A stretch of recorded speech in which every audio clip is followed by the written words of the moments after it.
Good afternoon, ladies and gentlemen. To start off our plenary session, please welcome NMAC board members Brenda Hutt and Reverend Ed Sanders.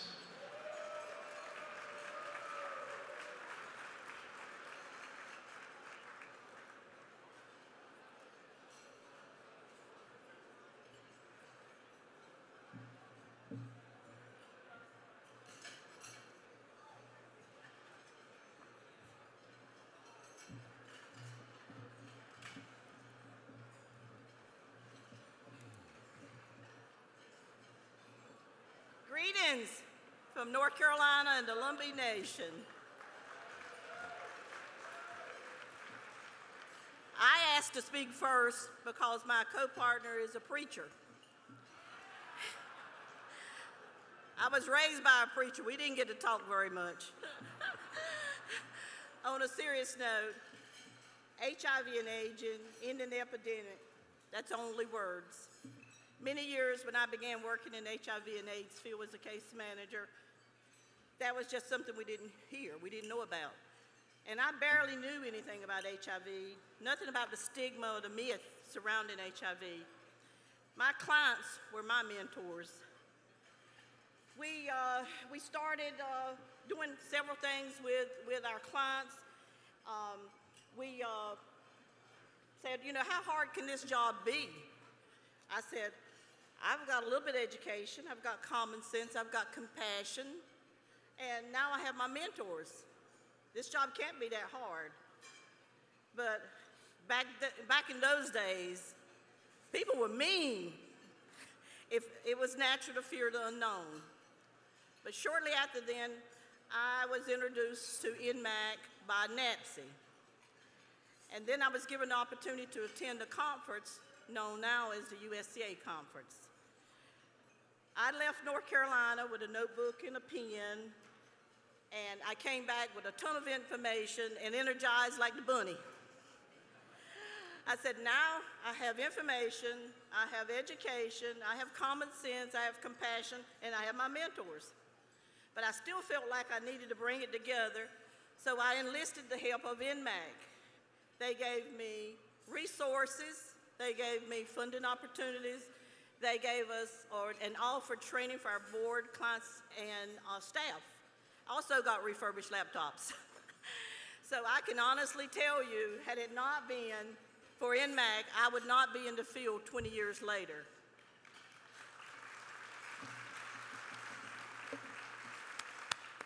I ask for your prayers and support for the Native American population, the HIV population, the community-based organizations, and NMAC. Enjoy the remainder of your conference. Thank you.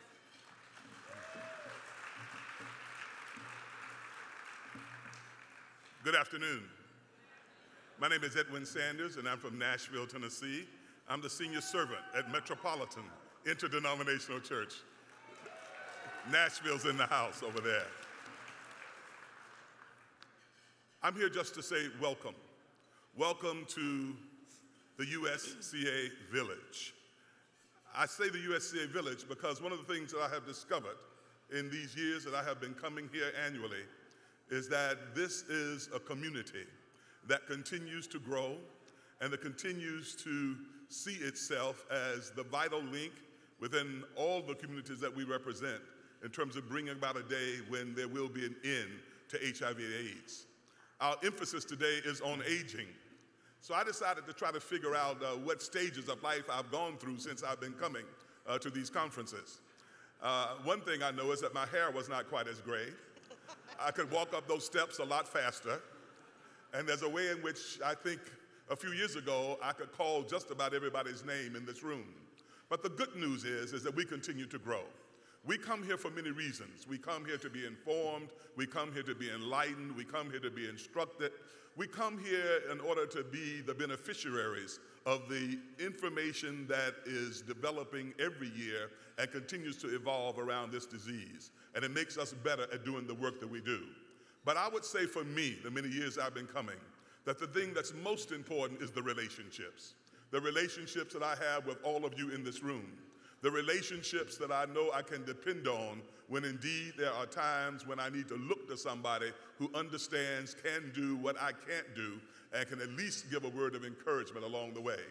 This is the USCA Village, and I pray this day that we will know that it's because we are here together that we can do things that otherwise we'd never be able to do. Yah. You all know Yah? Yah is one of the strongest women in the world. She's from Chicago. She works in the health department. Let me show you how strong she is. Hey, Yah, put one finger under that table and pick it up and show them how you can do it. Come on, do it for me. I'm gonna count to three. You put that finger under there. Ready? Is your finger under the table? Put it under there. Now, 1, 2, 3. Lift it.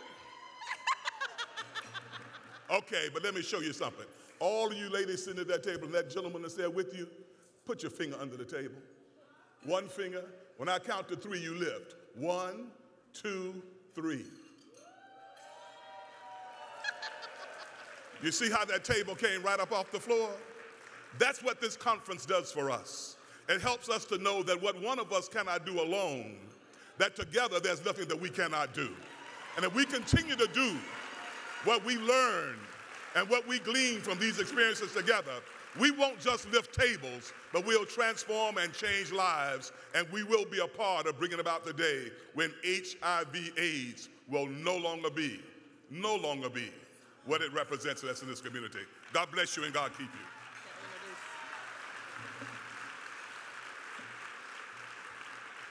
Every organization has people who keep the wheels turning, and one of the people that keeps the wheels turning at NMAC is Daniel Montoya. Daniel, would you come?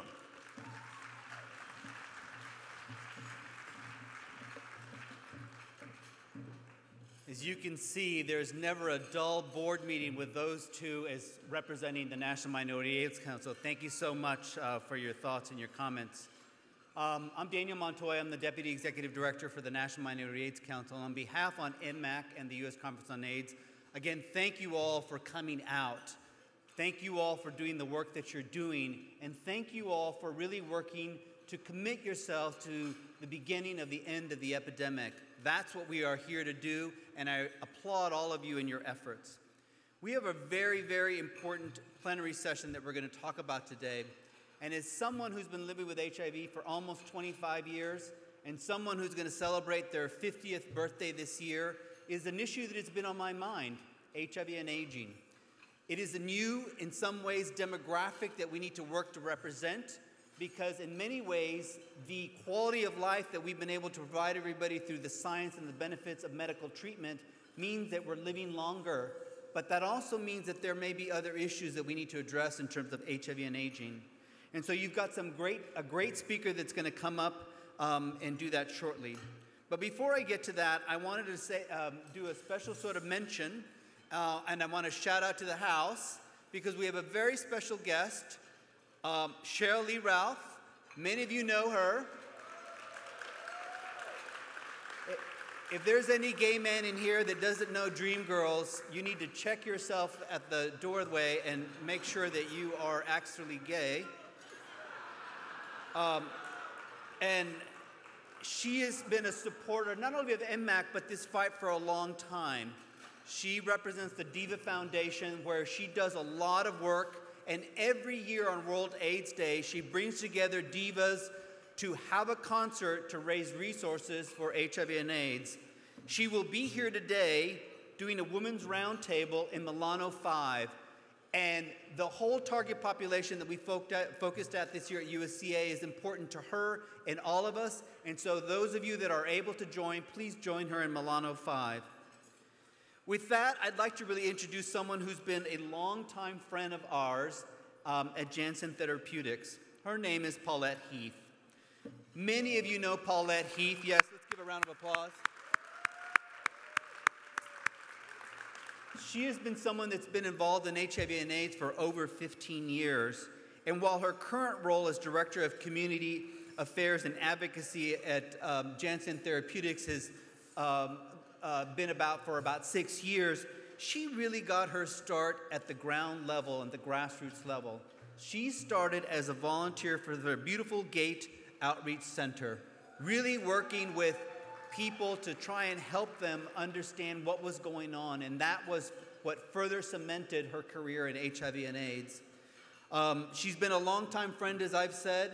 She's been a friend to not only those of us that do advocacy at the national level, but many of you who do work at the community level. And for all of us who do work in this effort, these are the types of friends that we need to be able to help and support us. So I'd like to give a good, warm round of applause for Paulette Heath and Janssen Therapeutics for putting together this plenary.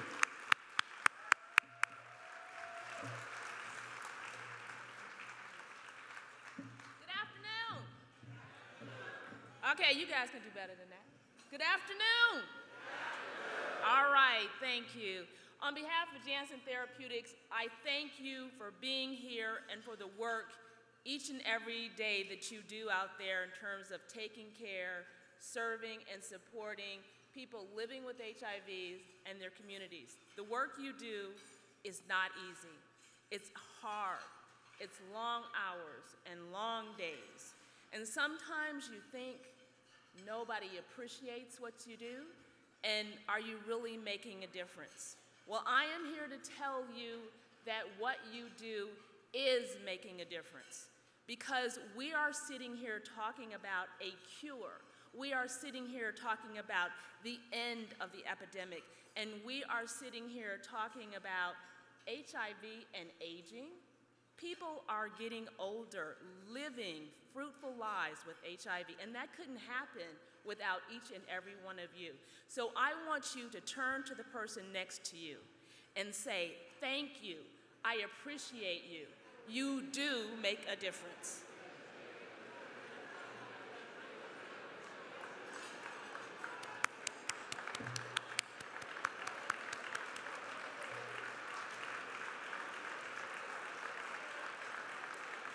And I would also like to thank NMAC. NMAC has been in this fight for a very long time, and they continue to find ways to help all of us who are doing this work, to learn what we need to do to get ready for change, to also learn what we need to do to be better each and every day. So thank you so much, NMAC.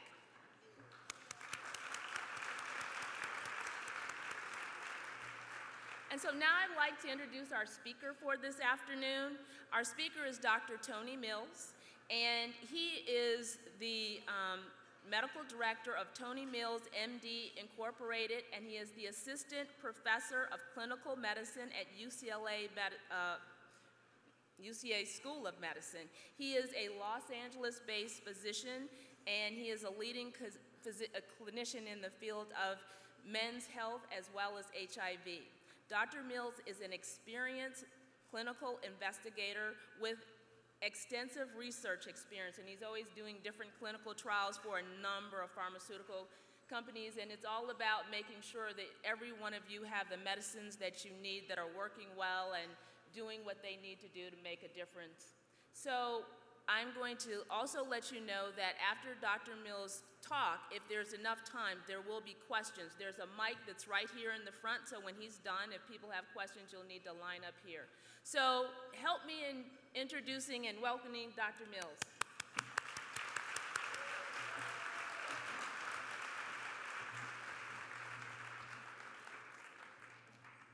Thank you, Paulette. And thank you for having me again this year. I was at USCA last year, and I had such an amazing time. And no, I remember you, yes. But you were in your darker color. You were all in pink last year, I think. So it's really nice to be back here, though I am a little bit confused about what I'm doing up here on the stage. I mean, we have a DJ and we have Cheryl Lee Ralph in the audience. What am I doing on the stage? But we'll try to make it as entertaining as possible. I can't quite hit those high notes, but I'll do the best I can. Where's their slides? I can't see. There we go. So I'm going to talk a little bit about HIV and aging, and as has been alluded to, I mean, I think this is really fascinating that we get to worry about this, and it's kind of a different perspective that we have now on this HIV and aging issue. You know, maybe 5-6 years ago, there were a lot of us who really got involved and interested in HIV and aging. But our interest was whether or not there was some sort of accelerated aging process that was happening in our HIV patients. And I think a lot of that had to do with the struggles and the years that people went without being on medications, the difficulty of some of the earlier medications. So we would look at our patients, and they did look 10 years older than they actually were. So that's not what we're talking about today. What we get a chance to talk about today, because that's really behind us, is a new future. As we look towards that AIDS-free generation, a new generation of people living with HIV who just happen to be older now and happen to be dealing with the issues that people deal with as they get older. So that's what we get to talk a little bit about today. I'm here at the behest of Janssen Pharmaceuticals. They were nice enough to invite me to come and they're bringing us our dinner today, so thank you for having me here. So I think this slide is probably familiar to everybody in the audience. It's not the latest version. We'll see the latest version a little bit farther along in the talk, but what this talks about is really how we dramatically changed the expectations of people's lives living with HIV with the advent of medication therapy. I started taking care of my first HIV patients in like 1984. I was in San Francisco. I went there to do a cardiology research fellowship. I wanted to be a pediatric cardiologist. And I found myself in San Francisco in 1984, and I realized that there was something more important going on than cardiology. And so I kind of refocused my training and started working with HIV. But at the time, in the mid-'80s, even in San Francisco, it was hard to find a provider who would actually take care of HIV patients. So that we had a dermatologist, Marcus Conant. We had a cancer doctor, Paul Volberding. We had a whole variety of people who volunteered to take care of people because no one would take care of people. And one of the reasons was we didn't have anything to offer, and everybody died. And it was really about, are you going to survive until Christmas? That was our thoughts when we would meet in the HIV clinic. So we see in the lower line here in the graph, this was the life expectancy for HIV patients around that era.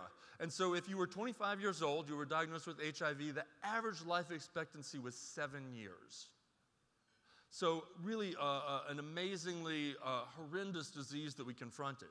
And so as we did some development, we got some early medications to fight HIV, we made some progress. And so the red solid line up above that is the life expectancy in the early HAART era.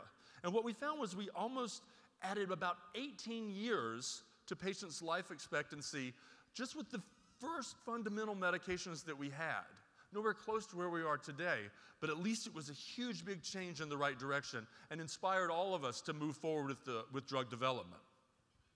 So we have better drugs today, and we can suppress people's virus. Our goal with almost everybody is to suppress their virus to undetectable levels. We now can look less than 20 copies per cc of their blood. And actually, even now, the assay, if it looks for less than 20 copies and it still doesn't see it, it'll report it as not detected.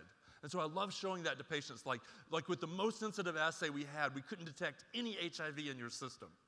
So we're good at fighting the virus, but does that restore normal health? Do we get people back to that place where they would be if they'd never been HIV infected? So we've got some conflicting data.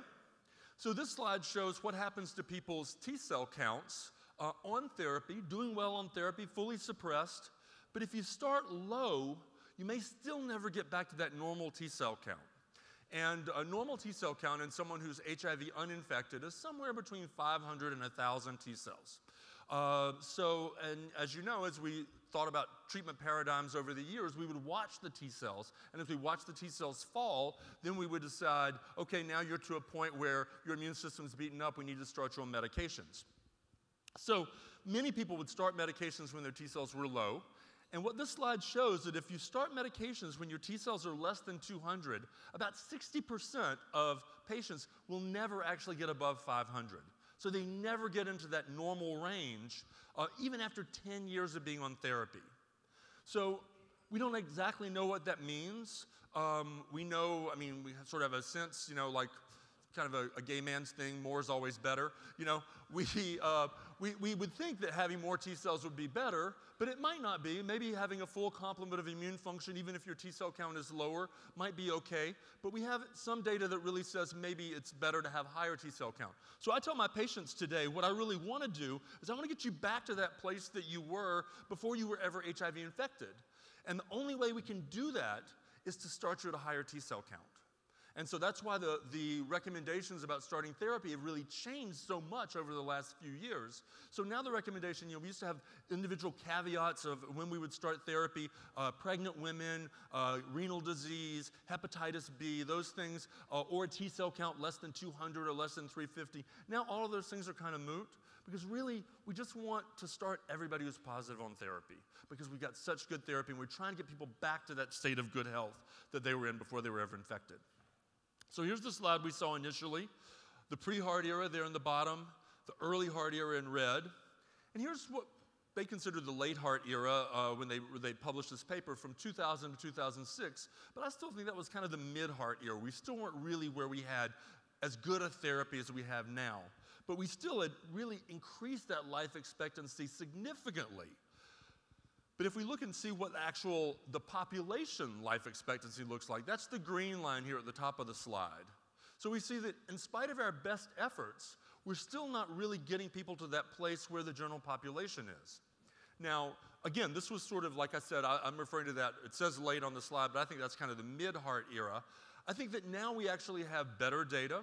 We do have some data from several countries, developed countries that patients have access to medications, they have access to care, where actually the life expectancy is getting close to the general population. But in general, we think about 10 years is the difference between an HIV patient now and the general population. So if people are doing so well from their HIV, they're undetectable, their immune systems are back, they're not getting opportunistic infections, what are people with HIV succumbing to? What ends their lives? And so this slide shows what people who die who are HIV infected but don't die from HIV-related causes, what is it that they actually are sick with? So in the green, non-AIDS related malignancies, and this is really an interesting area because we have those sort of classic AIDS-related malignancies, non-Hodgkin's lymphoma, Kaposi sarcoma, that that's how we identified patients in the 80s before we had a test. But now we're seeing more and more malignancies that aren't necessarily AIDS-related, but we do see a higher cancer rate in our HIV patients. And so those non-AIDS malignancies account for a lot of it. Non-AIDS infections, cardiovascular disease is the red slice of the pie there. And so certainly for our male patients, men over 42, much higher increased rate of cardiovascular disease. African-American men, higher incidence of cardiovascular disease. So certainly our population is moving to that place where they're at higher risk for that. Violence and substance abuse, always important to this population.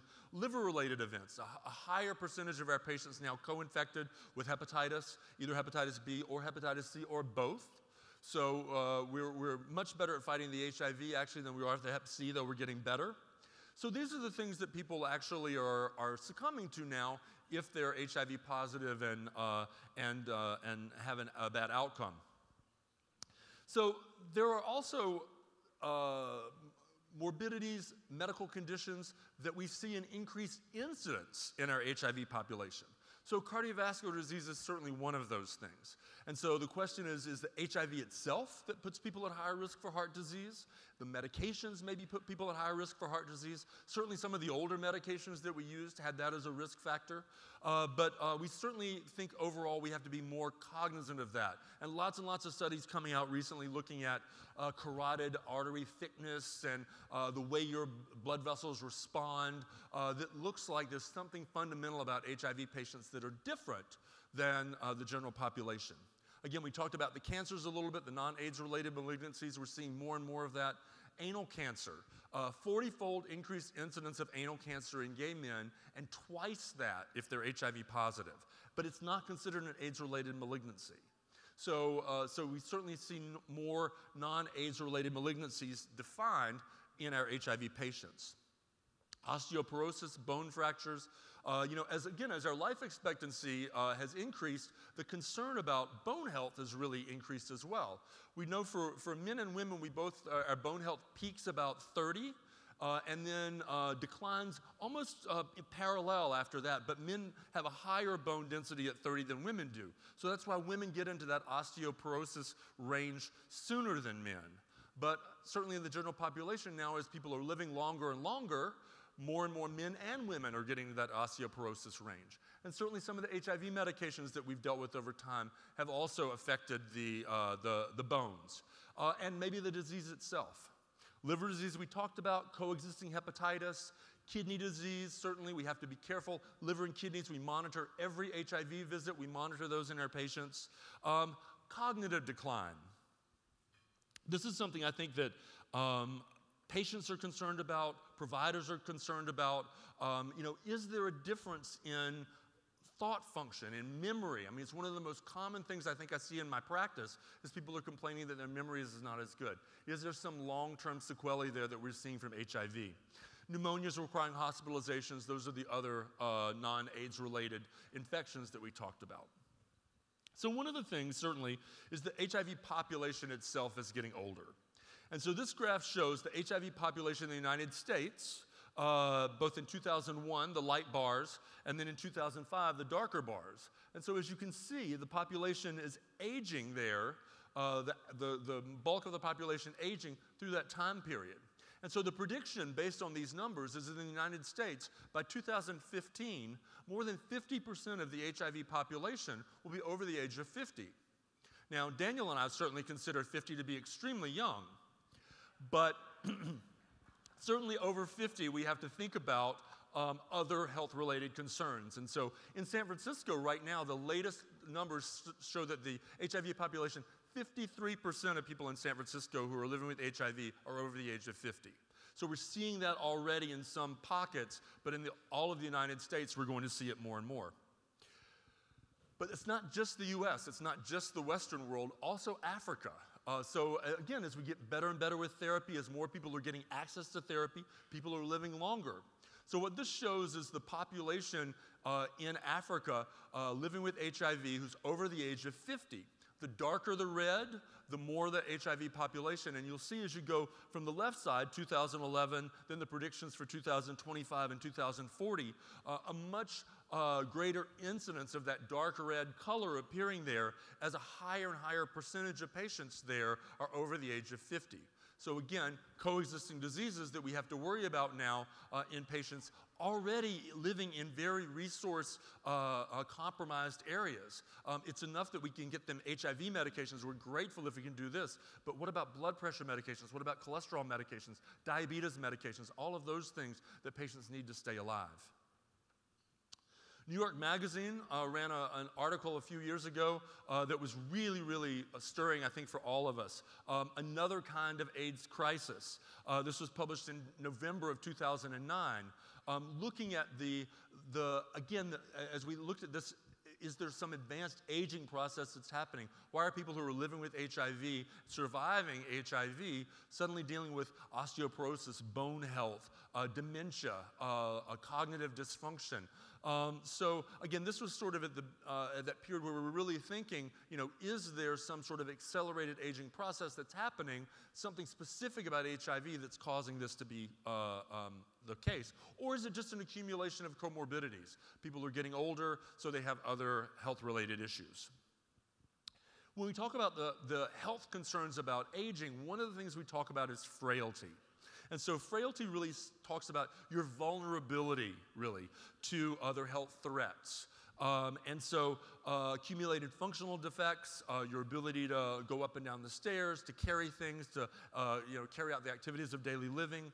Certainly cognitive issues, thought processes, memory, physical strength, social skills, ability to interact and have that social environment. We see all of these change as people age, but some people age a little bit better than other people. And so those people that have more difficulties with that fall into that category of frailty.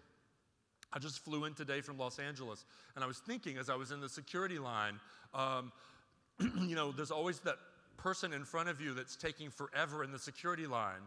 And they just can't get their shoes off, and they can't, they forget the bottle of water is in their bag, and, you're just trying to get to your flight.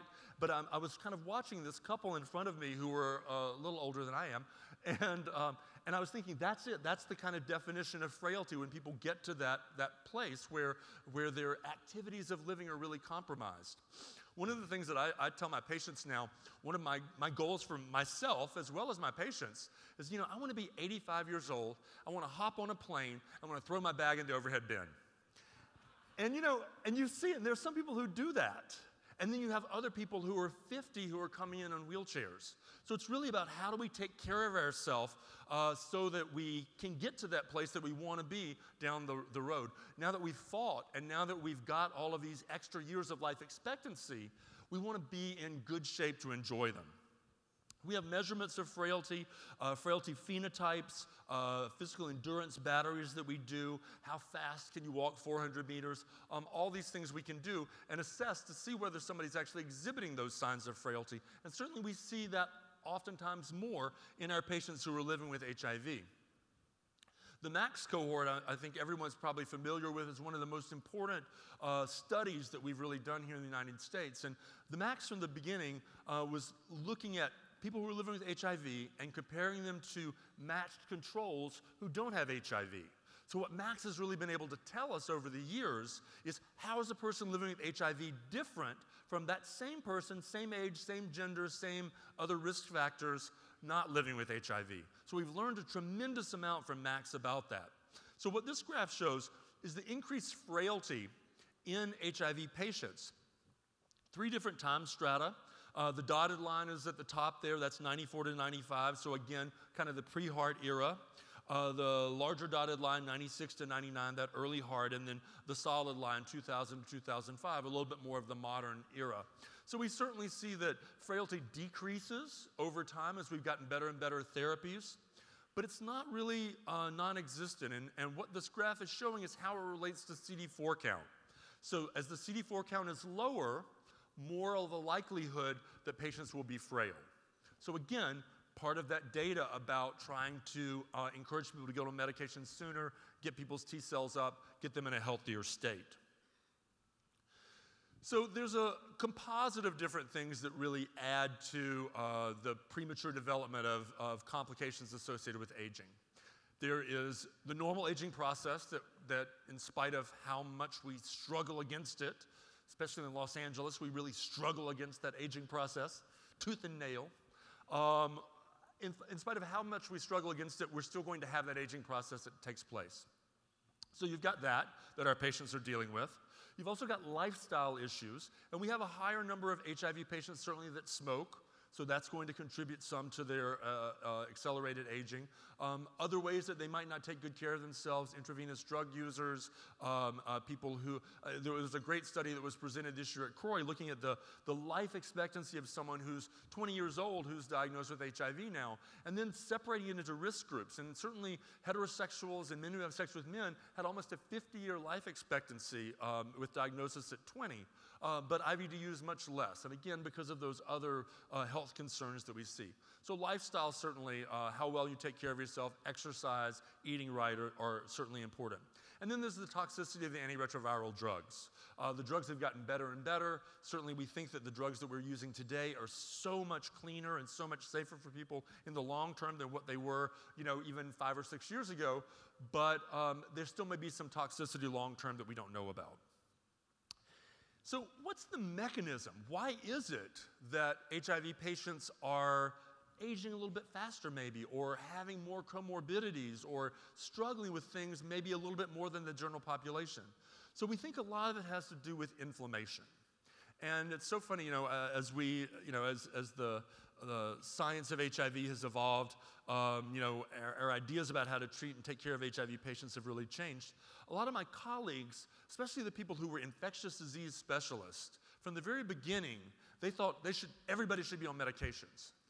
I'm an internist and kind of general practitioner, and I said, but the medications are really toxic, and maybe sometimes the toxicity of the medications were worse than the disease itself. Do we want to make things worse? And they were like, the infectologists were like, no, it's a bug. We need to kill the bugs. And so, in the way that made sense, but we had to really balance out the risk and the benefits. Now that the risk of therapy are so much less, we really think we got to kill those bugs. Because what happens in an infection?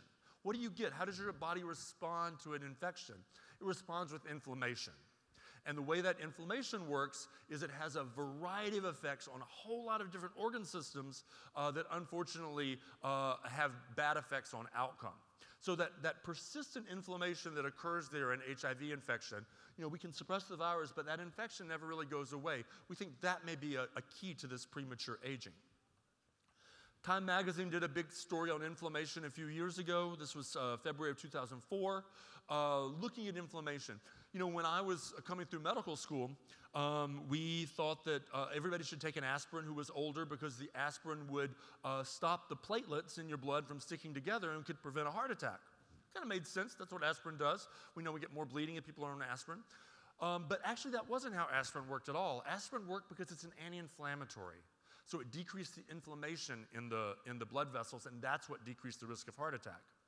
But I also, when I was going through medical school, I learned that the way a heart attack happened was that you got cholesterol that just deposited more and more and more and more in your blood vessels until it was 100% occluded and you had a heart attack. That makes sense. But that's not how it happens. What happens is the cholesterol does deposit in your blood vessels, but it deposits maybe about 20 or 30%, and then inflammation happens. And that plaque, that 20 or 30% plaque, dislodges because of the inflammation, blocks up the vessel, and that causes the heart attack. So that inflammation is really key. Now, the positive thing about that, we can't really do very much about 100% occlusion of an artery, but we're good at reversing that 20, 30%. And the medications, statins and the Lipitor, the various medications that we use for treating high cholesterol can actually help with that. So in some ways, this inflammation is a concern, but in other ways, it gives us an opportunity, a way, a pathway that we might be able to treat our patients and actually improve these long-term outcomes. So, in some ways, you would think, why does the body make inflammation? So if I'm going out and I'm, running in the forest and I injure my knee, so then my knee gets all inflamed. It swells up, it's painful, it's tender, and why does it do that? Is there some benefit of that? Well, the benefit is that then I'm not going to go out and run in the forest tomorrow. I'm going to stay in the cave and let my knee heal until it's better, and then I can go out. And it's an evolutionary protective mechanism that our body has to protect against injury. So you might think with HIV, maybe inflammation would be a good thing. Maybe that's our body trying to fight the infection, and maybe that's going to be a positive thing. But one of the things we learned early on is that inflammation that we get from HIV, which we call immune activation, it didn't seem like it was linked to a good outcome. It actually seemed like it was linked to a bad outcome. It seems unusual and it seems paradoxical, but that's what we found. And we got some very important clues from the primate models of HIV. So we know that HIV came from monkeys to humans via two different strains of monkeys, chimpanzees and pseudomanganese. And this beautiful monkey on the slide is a pseudomanganese monkey. And they're beautiful, and they're very highly prized as pets, and so there were a lot of trapping that went on of these animals, and the trappers were injured in the process by the animals, and we think on different locations in different parts of the planet, that's how HIV made that jump from monkey to human. But the interesting thing about the pseudomangabe is that the pseudomangabe can be infected with simian immunodeficiency virus, SIV, sort of the monkey model of HIV, have very high viral loads, and have a completely normal lifespan. No, don't get sick, don't get opportunistic infections, they don't get any immune dysfunction, no AIDS, everything's fine. But if you take that same virus, that same SIV virus, and put it in a rhesus macaque, then suddenly they develop AIDS just like a human does. So this is a really important animal model for us of HIV infection. So why does one monkey respond with equanimity really to the virus, and the other ends up dying from it? It's because of the amount of inflammation that they make. So there's a strong immune activation that happens in the rhesus macaque, and there's no immune activation that happens in the pseudomangabe. So again, very good evidence for us that if this is a way we want to try and tackle this, we need to decrease that immune activation that we have in humans to decrease our long-term problems from HIV. So this graph shows what happens with treatment in humans to the immune activation. So on the right-hand side in red, That's what the immune activation markers are in patients who are HIV positive who aren't on medications. Viral load greater than 10,000. In the green is what happens to the immune activation once we get somebody on therapy. So we get somebody on therapy and that immune activation goes down. That's great. We know that goes in the right direction. But it never gets down to that level of people who are HIV negative, and that's what you see there in the blue. So how do we get people down to that level? And this difference there between the green and the blue is maybe why we see this difference in the HIV population and the non-HIV population as far as comorbidities in their HIV and aging response. So we've been looking for years in cardiovascular disease for some sort of blood marker. How can we tell? How can when I check your blood every time you come for your visit, how can I tell from the blood work whether you're at higher risk for cardiovascular disease rather than having you have to go on a treadmill or doing cardiac catheterization or a CT scan or something? Is there some blood marker we can use? Well, we've had a lot of studies and we've looked and looked and looked for markers. Some studies have shown markers to be helpful. Other studies have shown them not to be. This looks at 4 different immune markers that have been shown in some studies to be beneficial as far as predicting cardiovascular disease. And what this graph shows is how are these immune markers different, these markers of inflammation different in HIV patients than they are in the general population. And we see no matter which marker we look at, high-sensitive C-reactive protein, IL-6, D-dimers, or cystatin C, all of these are higher in the HIV population than they are in the general population. And so the 3 graphs are just whether you adjust for age and gender and race, or you adjust for every possible variable that might affect that. No matter how we do the statistical adjustment, we still see higher levels of these inflammatory markers in our HIV patients. So why is that? We certainly see that inflammation is not only keyed in with cardiovascular disease, but there are a lot of other things that also inflammation is tied in with. Lymphoma. I had a patient, a good friend of mine who I followed for many years. He was negative when I first met him. I diagnosed him with HIV. He had a great T-cell count. He was a conservative guy. At the time, the recommendation was 350 T-cells for when we should start medication. He's an accountant. He said, I want to start at 450. I said, fine, we'll start at 450. So we watched over time, and after a couple of years, and he did pretty well with his HIV. His T-cells gradually dropped down. And when he hit 450, we started him on medications. He did very well, suppressed on medications, and was undetectable very quickly. A year later, he develops lymphoma. So he comes to me and he said, did I develop lymphoma because of these medications? And I said, honestly, I have to tell you, I think you developed lymphoma because we waited too long to put you on the medications. So again, it's that inflammation that happens from the HIV infection, that prolonged, persistent inflammation that puts people at higher risk for lymphoma. Venous thromboembolism, DVT, type 2 diabetes, cognitive dysfunction, all of these are things that are tied in with inflammation and predict mortality and disease in patients with HIV infection. And we talked about frailty already. So inflammation persists even in the fate of suppressive HAART.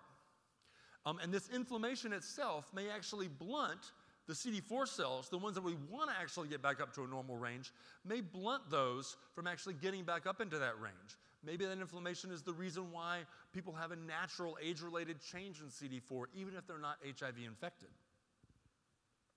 So what's causing this persistent inflammation during people being on fully suppressive therapy and doing very well? So a couple of different theories. And I don't have the answer. I'm just postulating what this might be. Could be the HIV itself, in spite of the fact we know that even though people are undetectable and undetectable for years, if you stop taking your medications, the HIV will come back. So there's some HIV in the body, so maybe that HIV is leaking out somehow and causing some persistent inflammation. So we tried, maybe if we intensify, what if we use 4 drugs rather than 3? What if we use 5 drugs? What if we use different mechanisms for fighting the HIV? None of those actually seem to change our ability to actually stop and eradicate the HIV. So I don't think it's necessarily an intensification. But certainly, maybe decreasing the inflammatory response might be helpful. Aspirin, statins, all those things. So we're looking at those things now. There's a great model. I'm a strong believer in natural products, and I love omega-3s, fish oil. Fish oil is nature's great anti-inflammatory. So, fish oil is one of the few natural products where a pharmaceutical company actually believed in it so much that it said, let's spend all the millions of dollars needed to get do the studies and actually get it approved so that your insurance company would actually pay for omega-3s, which is great. But we're looking at omega-3s, they're approved now for treatment of high cholesterol. But we're looking at omega-3s for a lot of other things. We're looking at certainly for rheumatologic things, arthritis, bone issues, all of those things. That makes sense. But we're also looking at for heart disease, changes in the risk of heart attacks, and we're looking at it in cancers. So if we take animal models of cancer, and cancers are oftentimes inflammatory mediated, we give them omega-3s, we give them anti-inflammatories, the animals don't develop the cancer. So maybe there are things that we can do to tune down the inflammation in our patients that might also decrease the risk of them having some long-term inflammatory issues. Is it something called microbial translocation? We know that one of the things that happens with HIV is that HIV really affects the gut. If you look at the lymph nodes in the gastrointestinal tract, even just a few weeks after someone's HIV infected, it's dramatically changed from what it looked like prior to their HIV infection.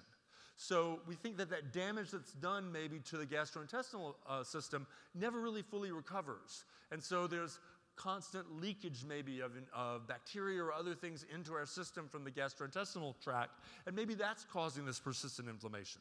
So we're looking at other things, some natural things, bovine colostrum, probiotics, prebiotics, maybe some antibiotics that stay in the gastrointestinal tract that might tune down that. So we're looking at a lot of things to see if we can change that bacterial translocation, and maybe that might have an effect.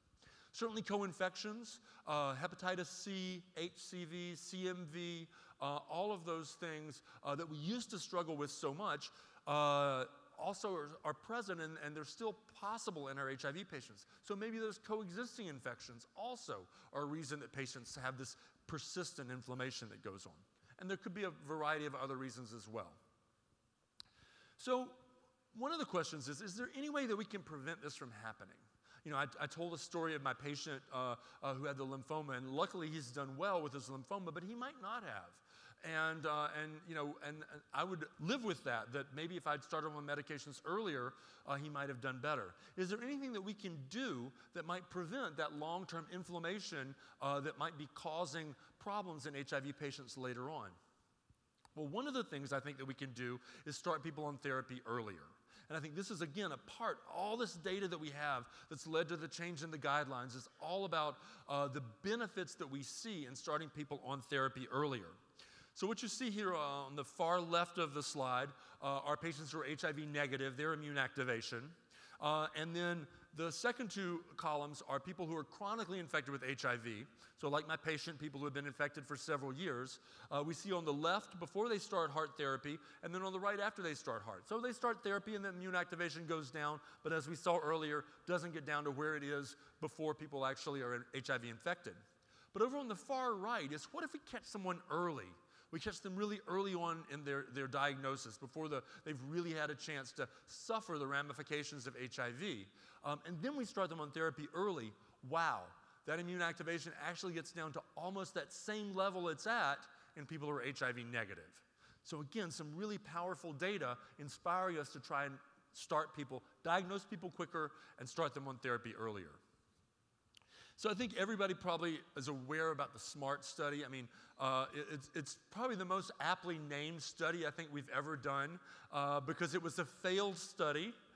Everybody thought they were really smart when we did the study, but actually the study failed. We had to stop the study early because of poor performance in one of the arms. But in another way, we learn so much. I mean, I always learn much more from my failures than my successes. I mean, if I win at something, I don't really know why I won. If I fail, I usually can figure out what it was I did wrong. So we learned a lot from this study about what we might do wrong.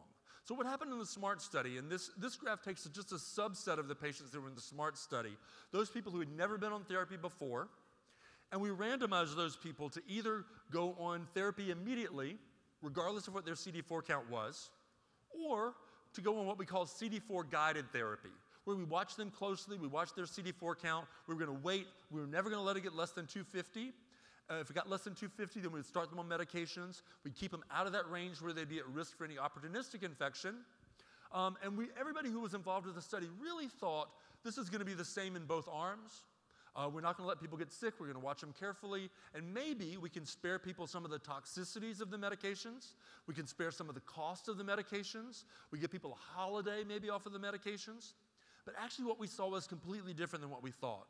What we saw was a much, much poorer performance in the group of patients that were not on medications continually. And so what the SMART study looked at was mortality and morbidity. So did people get sick and do they die? And the likelihood that they're going to do that if they're on deferred heart therapy or early heart therapy. And so we see here on the black line, people who go on early heart therapy have a very, very low risk of anything bad happening to them. But if they deferred heart therapy, and these people all started heart therapy, the average CD4 count was, I think, 450 or something like that, 447. Even though their CD4 counts are still good, their likelihood of something bad happening to them if they didn't go on HAART was much, much higher. So, very good data to tell us that there's benefits to going on therapy earlier and staying on therapy. Probably, actually, going on and off of therapy is probably worse than not going on at all. And again, think about the inflammation hypothesis that we've been talking about. You know, we start someone on therapy and the inflammation goes down, and then suddenly we stop the therapy. Wow, it's like a whole new infection again. The body, shifts into overdrive with the inflammatory response. So on and off therapy is probably the worst, and going on therapy continually, suppressive therapy, probably the best. So we've had lots of data that's really supported the benefits of being on therapy. Probably, I think one of the most exciting things that's happened in HIV over the last few years was the HPT and 052 study. So that's the study where we were looking at whether treating somebody and suppressing their HIV could prevent them from transmitting HIV. So we took people whose T cells were high enough that they didn't necessarily need to go on medications, over 350 at the time, and we randomized them either to go on therapy right away or not go on therapy. But the primary endpoint of the study was the serostatus of their partner. And this is a heterosexual study done mostly in Africa, looking at heterosexual transmission based on whether you're on medications or not. And what we found was really startling. We had 27 people who had linked seroconversion during the study. Only one of those was in the group that went on medications, 26 in the group that didn't go on medications. So this is incredibly powerful data that being on medications will stop the transmission of HIV. So again, this is why the guidelines have really changed.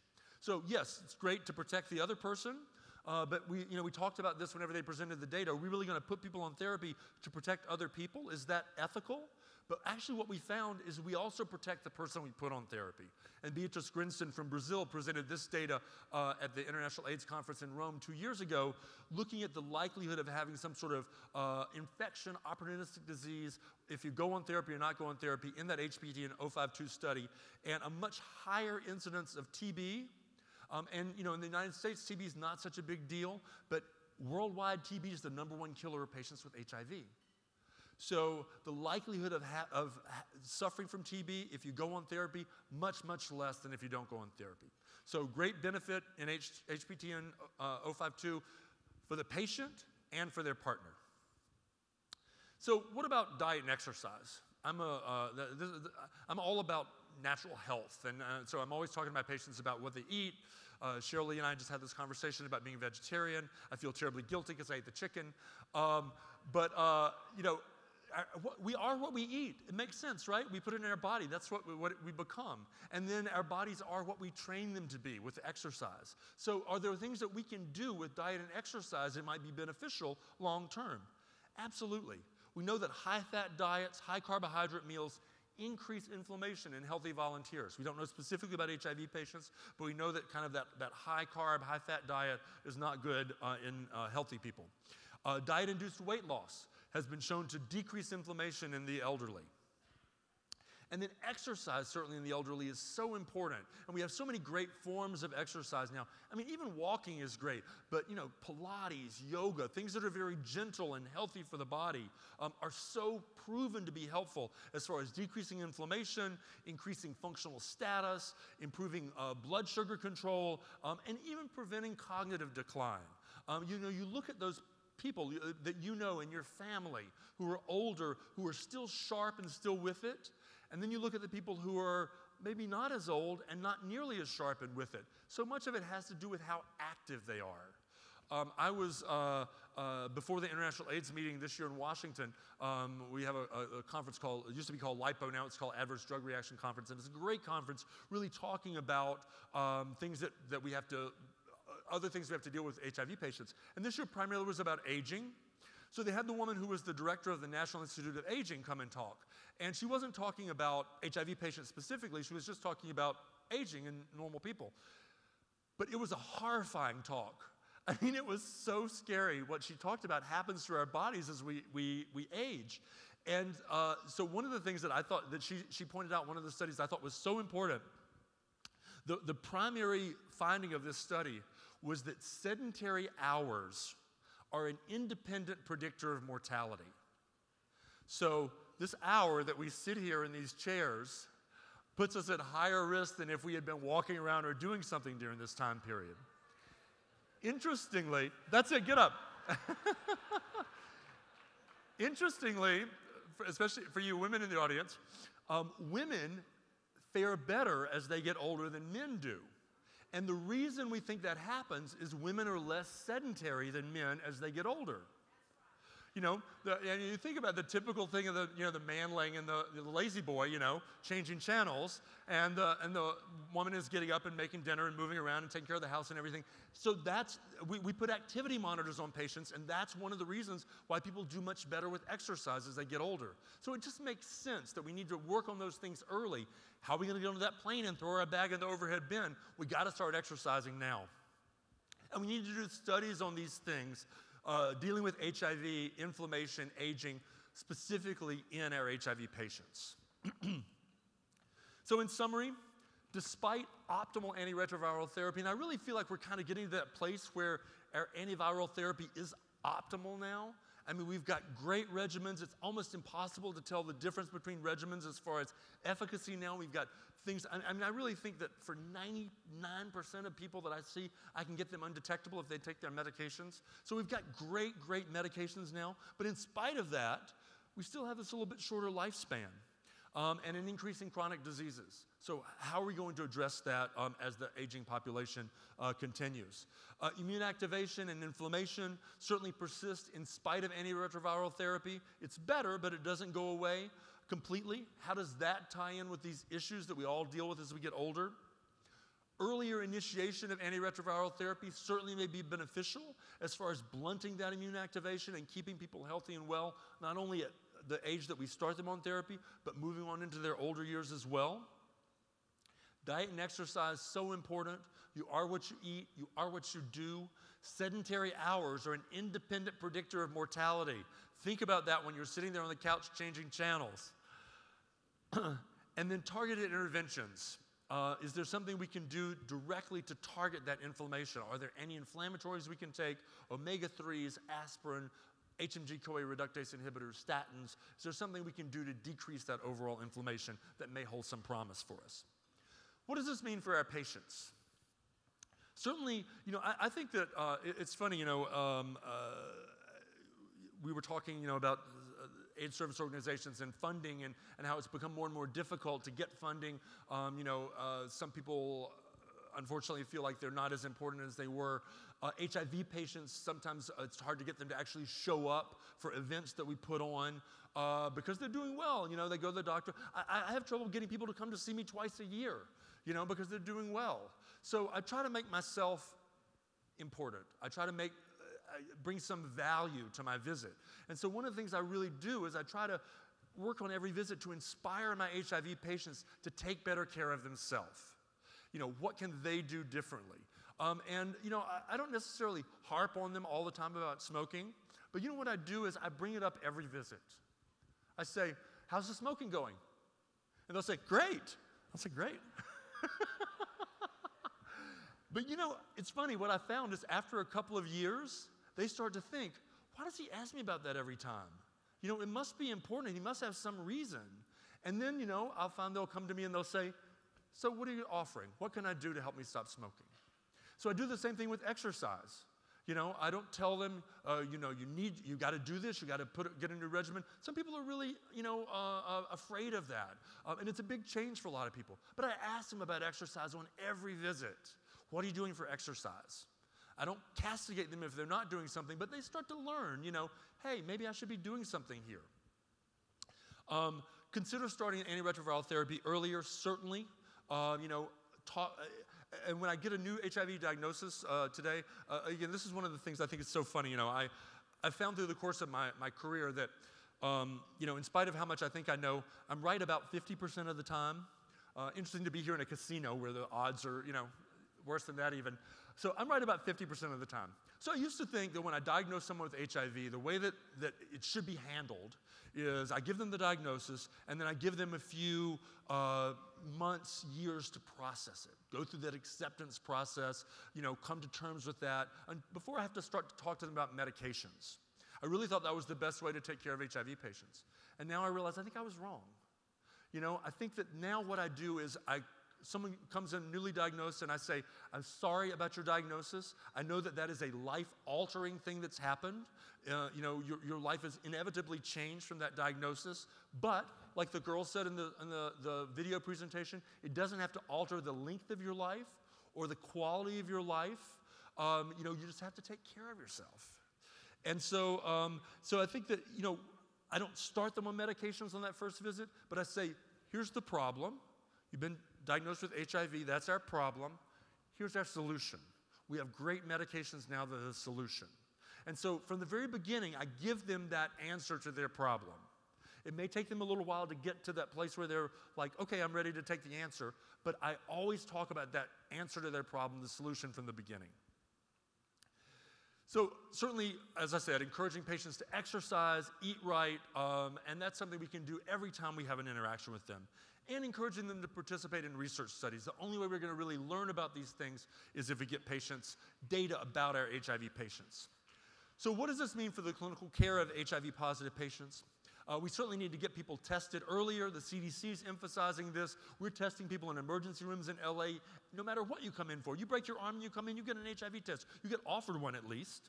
So, and we get patients picked up all the time. Every week I have new patients who get picked up from random testing in the emergency room. The DMV, we did a study testing people in the DMV. We had a higher HIV positive percentage at the DMV than we did in the emergency room. People were more willing to get tested at the DMV. Hey, I'm getting my eyes checked, I'm getting my driver's license, I'm taking an HIV test. So I think we have to think outside of the box on how we're going to diagnose these people. We need to get them into care earlier, that linkage to care, that thing that the ASOs do that helps to facilitate people taking care of themselves. So important. We've got to really stay focused on that because that really leads us to the prize of our patients being healthy and well. We need multidisciplinary care. We no longer need to, I don't think HIV patients need to see just an infectious disease person who only takes care of HIV and you got to go to somebody else for everything else. The HIV is pretty simple to take care of now, so you need people who are really going to focus on the whole person and take care of all of those things and not just the HIV. So what does this mean for research and new therapies moving forward? Certainly we want to focus on the causes and the consequences of inflammation in HIV. Peter Hunt in San Francisco is doing amazing work on this. A lot of money from the NIH going into this. How can we treat and target this inflammation? We need to look at new interventions to block the inflammation and hopefully expand life expectancy that way. And then we need to look at how we might change clinical trials, whether it's a clinical trial for life expectancy or inflammation, or just maybe a new HIV therapy or comparison. Look at those inflammatory markers and see, is there a difference in our subgroups? Look at those things, and is there a better way we're going to be able to take care of our HIV patients for the long term? So I think the really exciting thing is that, you know, we're not talking about an accelerated aging process necessarily for HIV patients. What we're talking about is our patients are getting older and they're dealing with the issues of aging. And some of those issues of aging are also issues that HIV brings up. But we have opportunities, I think, to step in and make a difference in those things, starting people on therapy earlier, treating them effectively, looking at anti-inflammatory therapies, diet, exercise, wellness, all those things that we have a chance to really work on them. And by doing that, really get people to that place where they're going to enjoy and be participants in all those extra years of life they're now getting. So thank you guys so much for your participation. We'll open it up for some questions if you have any questions.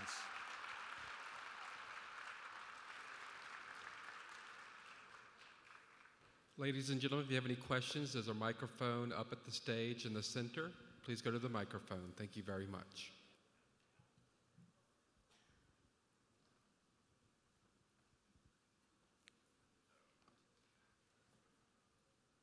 How you doing? Hi. My name's Eric Evans. I'm from Shreveport, Louisiana. I'm an advocate there. But like yourself, I was in San Francisco in 1984, and I'm a 28-year-ish survivor. The question I had that you didn't really touch on much was on the genotyping test between medication and clients, and especially those of us who are older who've been on a lot of different therapies over 25 plus years. Yeah.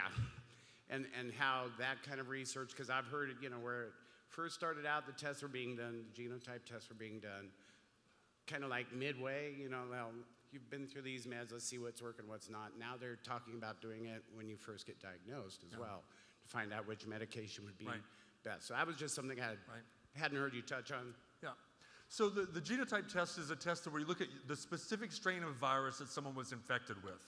And by looking at that specific strain, we can say, are there some medications that might not work for you?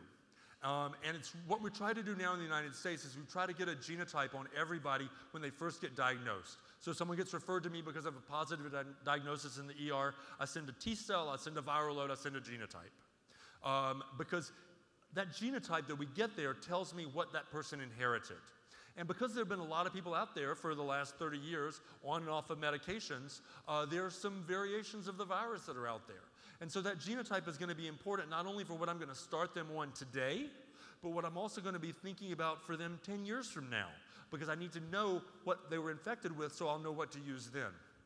So we always want to get that genotype initially. We have about 15% of patients now in the United States that get infected with some virus strain that has a resistance to at least one strain of the HIV medications. So here we have the luxury, we can cover that, so we want to get that done. The other time that we get the genotype is, as you mentioned, in patients who have been on medications for a while. Those medications don't appear to be working. The viral load goes up. We do the genotype, and then that gives us some insight as to how we might change their regimen moving forward. If someone's on medications and they're undetectable, we can't get a genotype. We have to have a detectable viral load, usually greater than about 1,000, before we can actually get a good result on the genotype. So sometimes people will come in and say, oh, I got put on this horrible regimen, I have all kinds of side effects, I'm undetectable, can you do my genotype and switch my medications? We can't do the genotype. Unless we have that one that they got when they first got diagnosed, we can use that one. But if they've been undetectable during that time period, we can't get that genotype. Some people will actually take patients off of their medications and then get a genotype.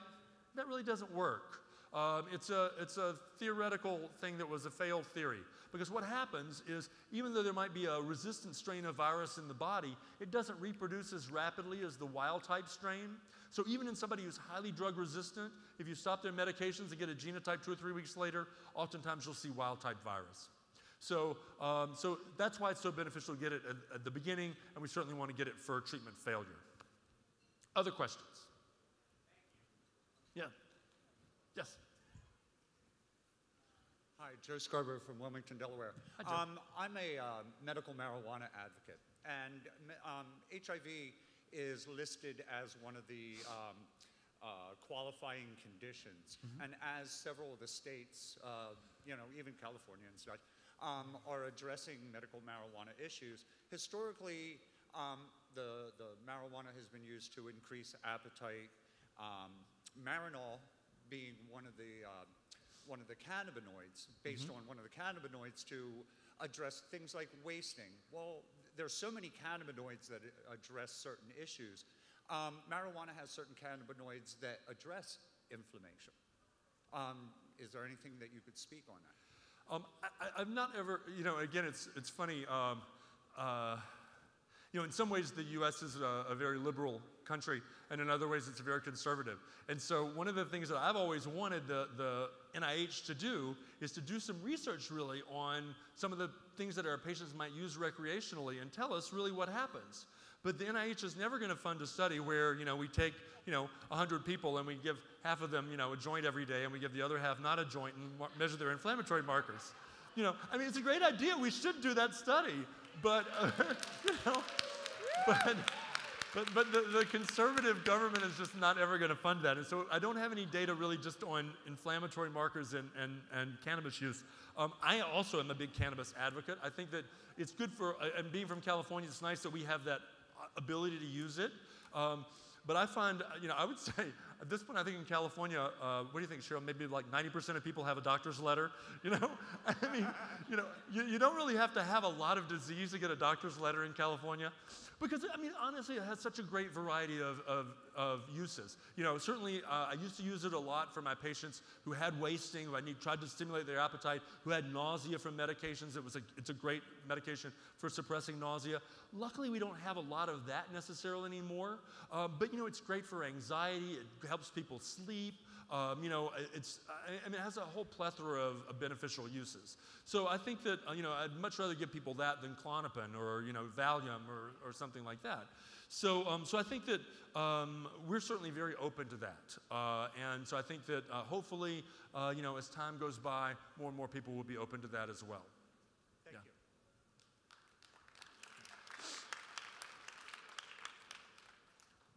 Good afternoon. Hi. Great presentation. Thanks. I'd like to know what are your views about PrEP and whether or not you're using it in your practice?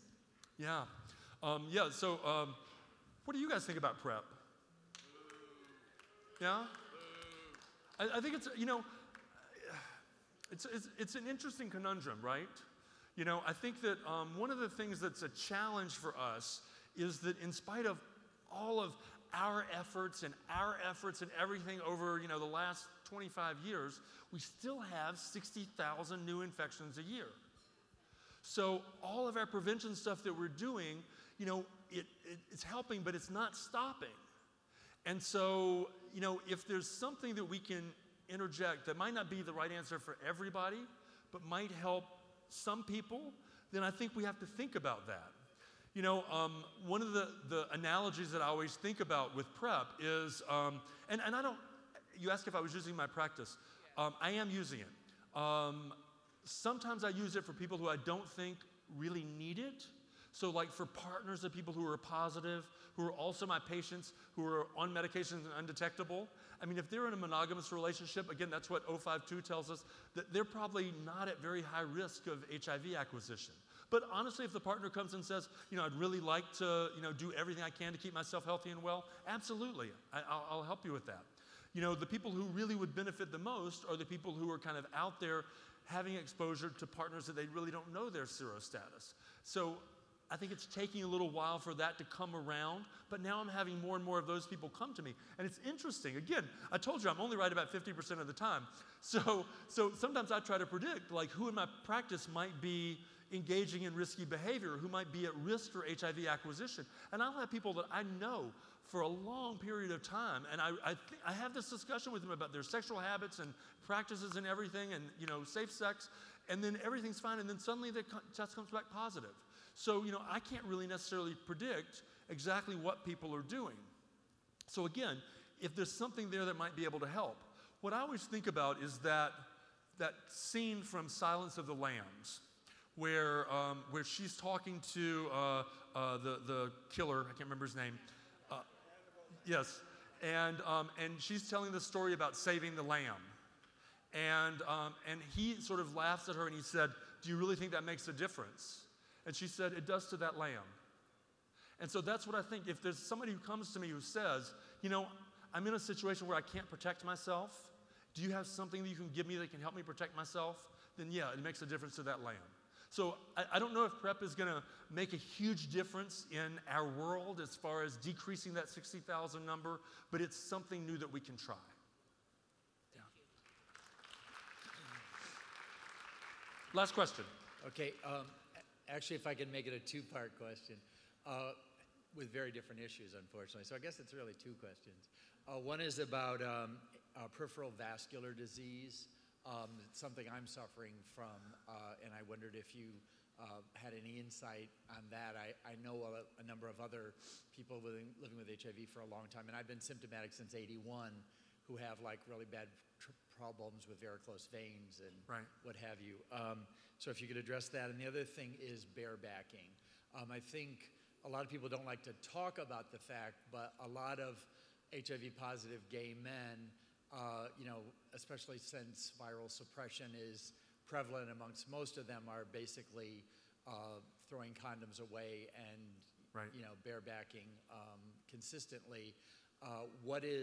Is there any research, or do you have any insights in terms of, is that contributing to perhaps some of these other comorbidities, or, you know, is that dangerous given that, you know, people may have different viral strains and also very low viral loads? Yes. So in response to the first question, we don't have a lot of data about peripheral vascular disease really in HIV patients. We would think that it would be pretty analogous to the data we have about coronary disease. And we do, Priscilla Sue from UCSF has done some amazing work looking at carotid intimal thickness, so looking at arterial disease in the neck and changes in HIV patients versus the normal population. And even patients who are on medications and fully suppressed will still have inflammatory changes in their carotid arteries. So it makes sense that all of the vessels in our body would be affected by that. As far as the barebacking issue, Alex Garner's here from Los Angeles, who writes for Frontiers. I wrote an article for Frontiers maybe about 10 years ago on barebacking, and oh my God, I was just about stoned in Los Angeles. And all I said in the article was, you know, this is happening. It's been happening since Roman times. Let's just pull it out on the table and talk about it, you know, because people just didn't want to talk about it. I wasn't condoning it. I was just saying, let's talk about it. And so I think that, yes, I think you're right. There was a lot of that going on. I think people now who are positive, who are undetectable, feel like they're HIV negative.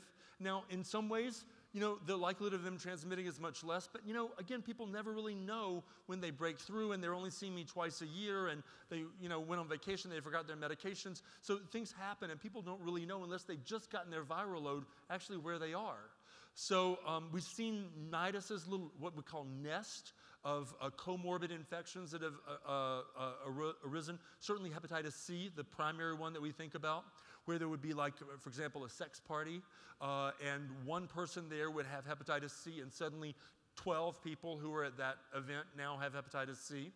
So, we're certainly seeing more and more unprotected sex happening. We're seeing more and more comorbidities happen from it. Certainly, again, I always tell my patients who are, you know, doing well on a tripla or, you know, a nice simple 1 pill once a day regimen, you know, you're doing great on this simple regimen. Don't fuck it up, you know, you know. So love yourself. Treat yourself well, because you might inherit a virus that's going to be resistant to all those medications. So thank you very much.